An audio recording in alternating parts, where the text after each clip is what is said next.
The Unlived Life. Jung on the midlife crisis as initiation.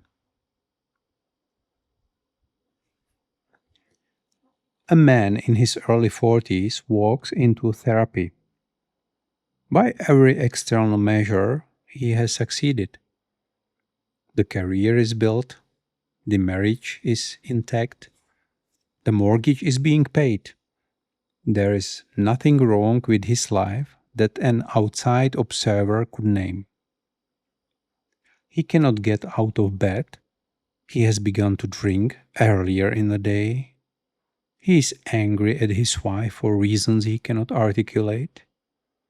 He has started fantasizing about a sudden departure, a different city, different woman, a different version of himself.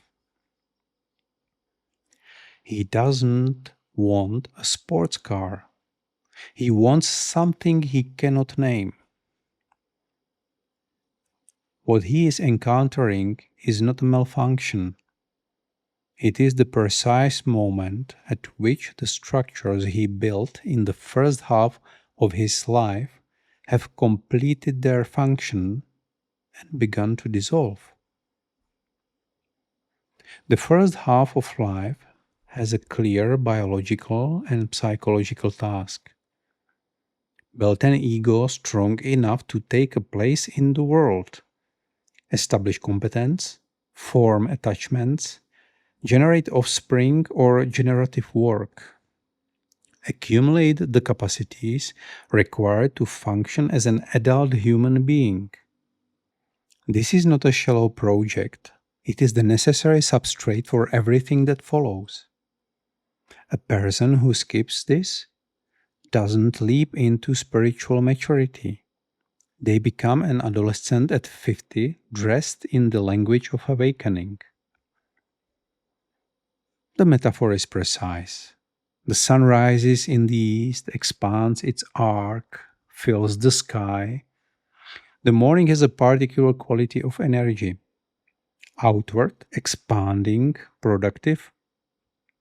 The young person inhales their own life into things, identifies with their creations, builds structures that will hold them and the people who depend on them. Around midday, the sun reaches its peak, and then, by the same law that pulled it up, it begins to descend. Not as a failure, as completion of one arc and the opening of another. By 40, the structures that power the morning are at their highest point of functional success. The career is established, the relationships have stabilized, the personal narrative has consolidated. By every external measure, the project is working. And this is precisely the moment at which something quiet begins to fail. What used to be passion becomes obligation. What was discovery becomes routine.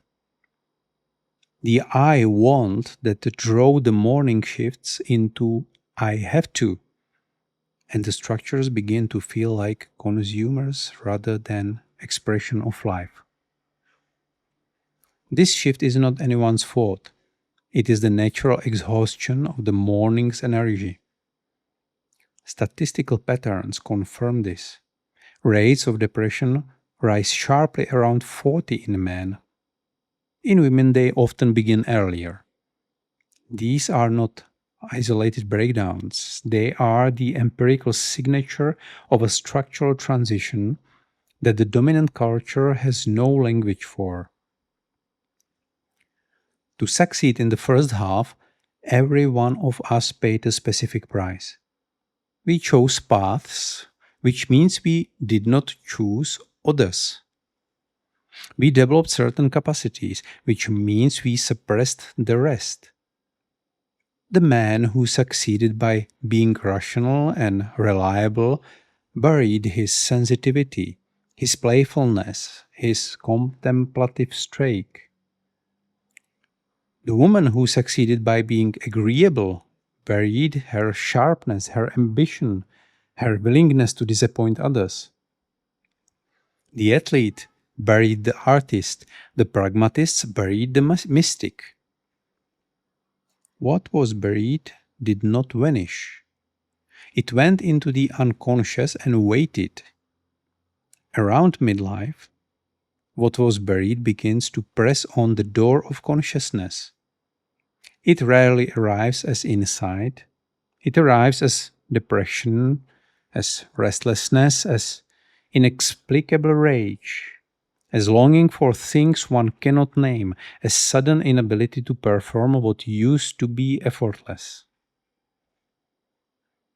The cultural instinct is to treat this signal as a problem. The signal is doing its job. It is asking the person to stop. Where this goes wrong today? In productivity culture, the answer to a midlife crisis is to optimize harder. Better sleep, cold plunges, a new diet, a side hustle, more output. The discipline that built the morning is doubled down on. It cannot work. The discipline that built the morning is precisely what the afternoon does not need. The afternoon needs receptivity, descent, listening. In the wellness and self-improvement industry, the answer is often a quick reinvention. Quit the job, become a coach, move to a tropical island. Sometimes this is a genuine restructuring. Often it is the same ego doing as the same thing in a different costume. In the divorce and dating app culture, the answer is to swap partners. The first marriage failed, the next will be better. Sometimes this is a genuine course correction, but more often it is the unlived life projected into a new person who will eventually disappoint in the same way. In contemporary medicine, the answer is increasingly pharmacological. None of these are wrong as acute interventions. As long-term answers, they suppress the very signal that is trying to bring something to attention. Each of these is a way of avoiding the actual invitation, which is to stop asking what one wants from life and start listening to what life is asking from one. Eastern traditions mapped this turn with remarkable precision long before Jung was born. The Hindu ashrama system divides life into 4 stages of roughly 21 years each: the student, the householder, the forest dweller, the renunciate. Around 42, the system explicitly instructs the householder to begin the inward turn, to stop accumulating, to start listening. This is not a metaphor. It is a structural map of psychological development that the West has largely lost and is now slowly rediscovering. The Bhagavad Gita names what has to dissolve. The young person operates under the illusion of being the doer, the source of action, the one in charge. This illusion is named ahamkara, the I maker. In the morning of life, it is useful. By midlife, it becomes a prison. Around midlife, the illusion begins to break. Action continues, but the sense that one is the originator of action loosens. Things are happening through the person as much as by them. This is not passivity. It is a more accurate perception of how life actually works. The Ashtavakra Gita is even more direct. The sage says, You have been bitten by the black snake of egoism, which is why you think yourself as doer. Drink the nectar of the conviction that you are not the doer and be happy. This is the same recognition Jungian psychology arrives at by a different road nearly 3,000 years later. A practical reflection.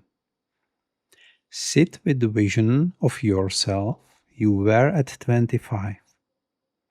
The plans, the ambitions, the things that felt absolutely necessary then. Most of them you have either achieved or definitely missed. Now ask 3 questions slowly with a pause between each. What did I genuinely want then, beneath the social performance? Not what I thought others I wanted, what I actually wanted. Which of those things did I get and which got lost along the way? Be specific, not categories, specifics.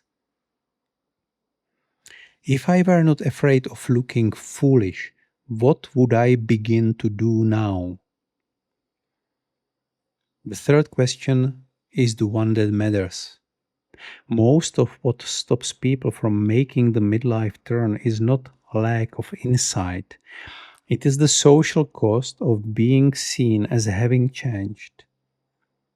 The same ego that built the morning structures now defends them past their function. The work of the second half of life is not optimization, it is integration.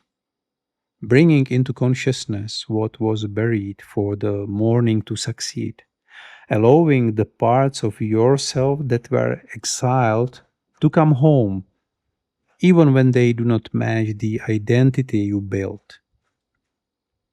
The afternoon does not require everyone to leave their job and their marriage or become a contemplative. It requires whatever life one continues to live be lived from a different center. Action proceeds. The relationship to action shifts. The midlife crisis is not a malfunction. It is the precise moment at which a different kind of life becomes possible. If this is work you want to engage with directly, I work one-to-one with a small number of people. The link is in the description.